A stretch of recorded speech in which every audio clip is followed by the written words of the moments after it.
찬송가 310장입니다. 찬송가 310장. 하나님의 은혜로 함께 찬양하시겠습니다.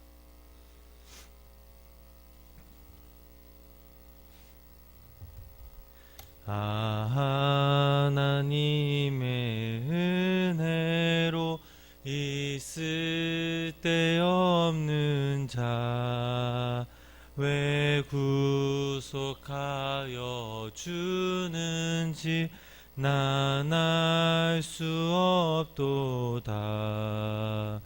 내가 믿고 또 의지함은 내 모든 형편 아시는 주님 늘 보호해 주실 것을 나는 확실히 아네.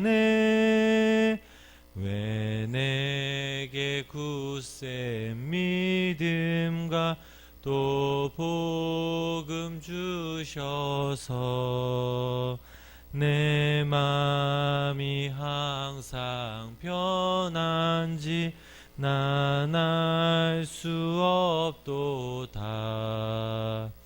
내가 믿고 또 의지함은 내 모든 형편 아시는 주님 늘 보호해 주실 것을 나는 확실히 아네.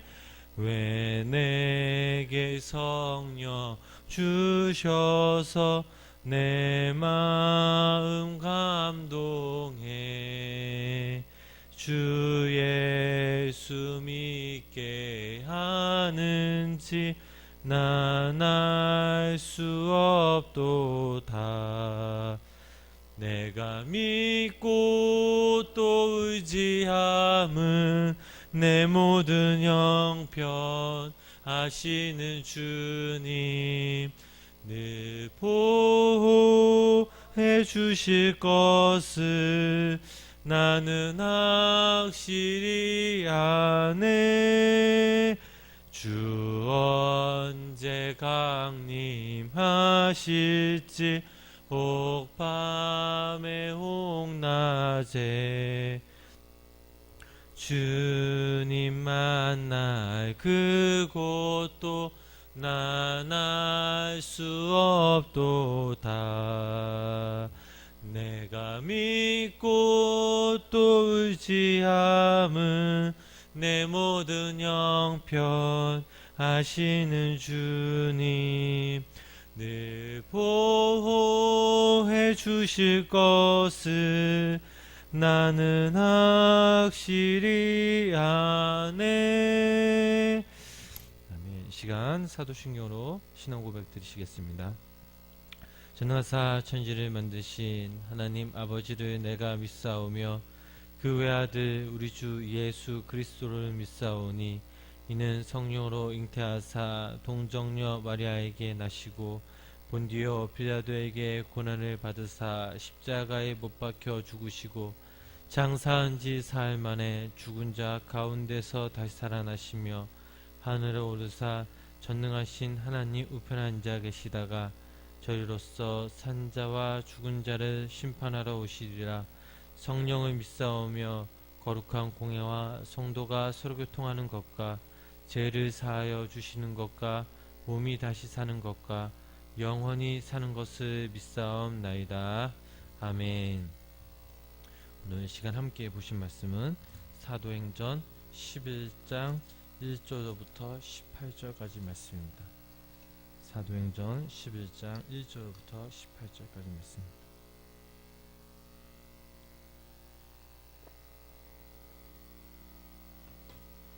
사도행전 11장 1절부터 18절까지 말씀.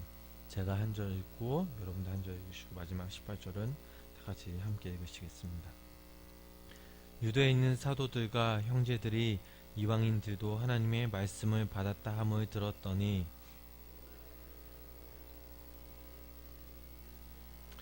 이르되 네가 무할례 집에 들어가 함께 먹었다 하니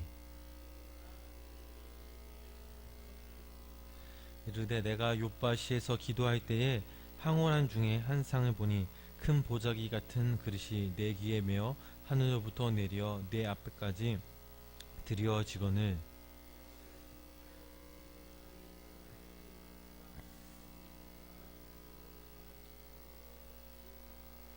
또 들으니 소리써 내게 이르되 베드로야 일어나 잡아 먹으라 하거늘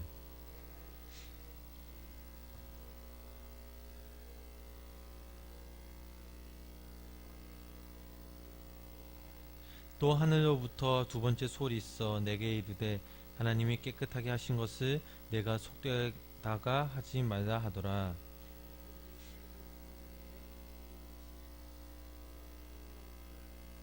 마침 세 사람이 내가 유숙한 집 앞에 서 있으니 가이사랴에서 내게로 보낸 사람이라.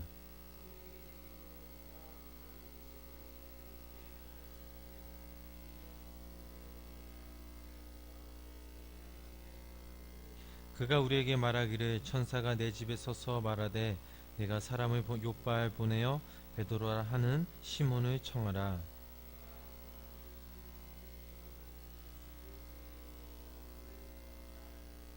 내가 말을 시작할 때에 성령이 그들에게 임하시기를 처음 우리에게 하신 것과 같이 하는지라.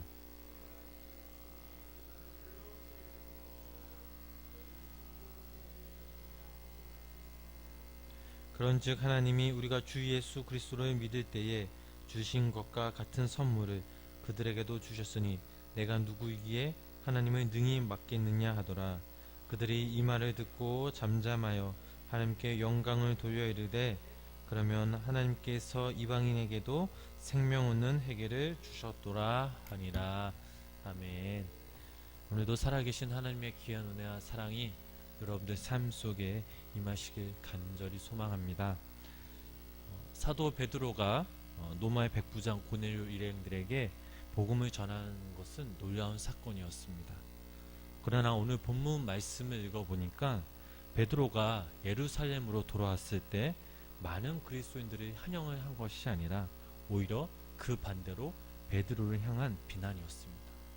여기서 비난한 자들이 누구입니까? 말씀을 읽어보니까 할례자들이 비난하여 라고 나옵니다. 그리고 이 비난하다 라는 뜻은 헬라어로 디아크니노라는 말인데 이 뜻은 어떤 목적을 가지고 집요하게 따지며 물고 늘어지는 것을 의미하고 있습니다. 다시 말하면 예루살렘 그리스도인들이 즉 할례자들이 베드로에게 집요하게 따지며 물고 늘어졌다는 것을 의미하고 있습니다. 이 당시 유대주의자들의 이 반발은 복음화의 세계화에 큰 걸림돌이었습니다.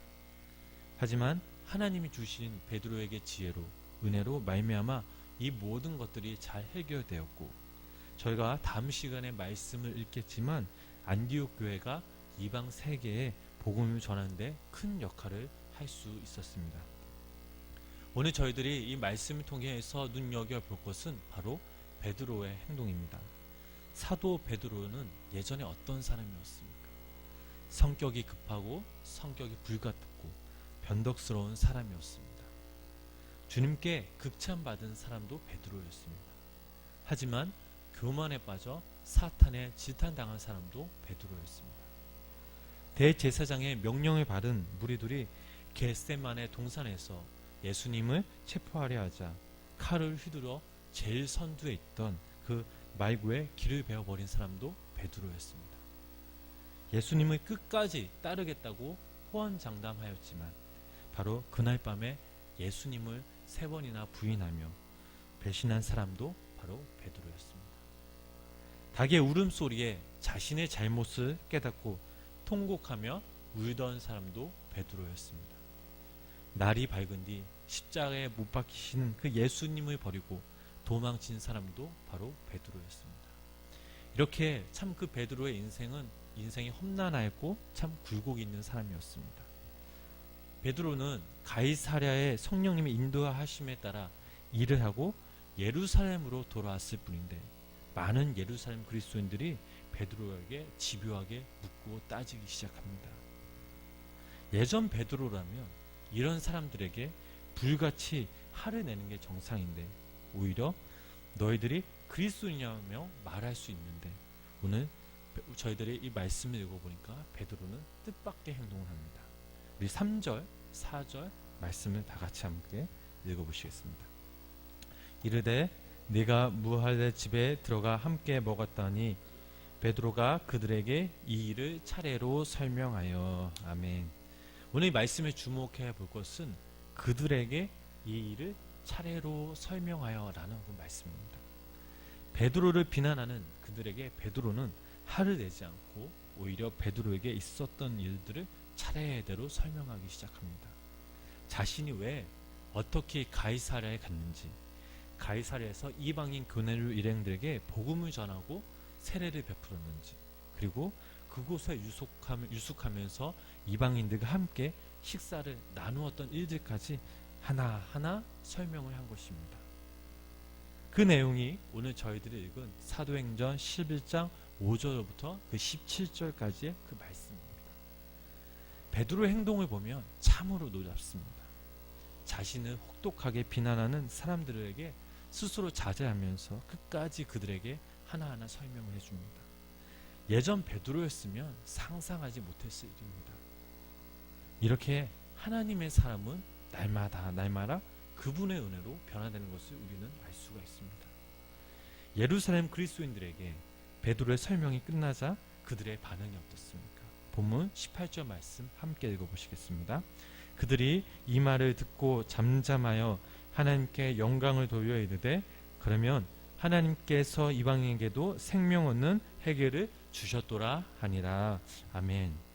베드로의 긴 설명이 끝나자 베드로를 비난했던 많은 예루살렘의 그리스도인들이 잠잠하기 시작합니다. 베드로를 비난한 사람이 아무도 없었습니다. 하나님의 섭리, 그 성령님의 인도하심을 통한 구원의 섭리 앞에서 그들은 아무 말도 할 수가 없었던 것입니다. 오히려 하나님께 영광을 돌렸습니다. 사도로서 감당해야 할 일들은 이처럼 참으로 큽니다. 만약 베드로가 그들과 같이 똑같이 서로 비난하고 대응했더라면 이 사도 베드로는 동역자 일일 뿐만 아니라 복음 사명 감당하는 데 있어서 참으로 어려운 일들이 더 많이 있었을 것입니다. 베드로 자신 스스로가 하나님의 말씀을 쫓아 살아가기에 이 베드로는 스스로 변하였고 주님의 사명을 잘 감당하는 사도가 되었을 것입니다.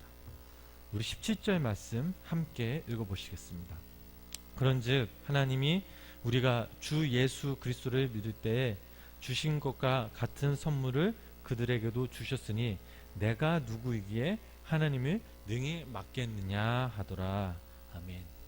여기서 눈여겨볼 말씀은 내가 누구이기에 라는 말씀입니다. 아주 짧은 문장이지만 이 문장 안에 베드로의 신앙 고백이 담겨져 있습니다. 자신을 어떻게 생각하고 있습니까? 자신을 내려놓음으로써 낮아지고 겸손하게 자신을 표현하고 있습니다. 자신이 아무것도 할 수 없음을 고백하고 있습니다. 그저 창조주신 하나님 그리고 성령님의 인도하심에 따라 자신은 그저 순종함으로 기도를 통해 하나님의 말씀을 듣고 믿음으로 나아간다는 고백입니다. 갈릴리 어부에서 예수 그리스도의 제자로 사도 베드로가 되기까지에게는 이처럼 자신을 내려놓음으로 위대한 사도가 될 수 있었던 것입니다. 사랑하는 성도님 여러분, 오늘 우리 자신에게 한번 스스로 물어보았으면 좋겠습니다.